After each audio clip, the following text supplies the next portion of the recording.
So hello guys, কিছুদিন যাবত আমি ঘরে বসেই থাকতে থাকতে খুবই বোরিং হয়ে গেছি। এই জন্য আজকে আমি মাঠের ভিতরে ঘুরতে আসছি।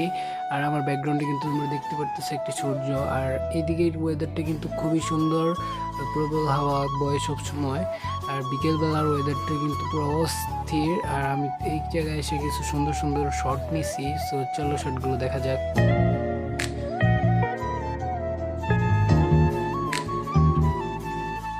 তো গাইস, এখন কিন্তু আমি হাঁটতেছি মাঠের আইলের মাঝখান দিয়ে।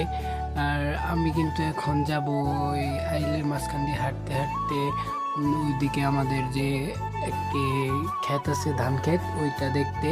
সো আমি কিন্তু এখন হাঁটতে হাঁটতে চলে যেতেছি। সো চলো যাওয়া যাক। তো গাইস, এইরকম আরও মিনি ব্লগসের জন্য তোমরা কমেন্ট করো অ্যান্ড ফেসবুক পেজটা ফলো করে দাও, আর আমার ইউটিউব চ্যানেলটা সাবস্ক্রাইব করে দাও, আর ভিডিওতে একটা লাইক করে দাও। বাই।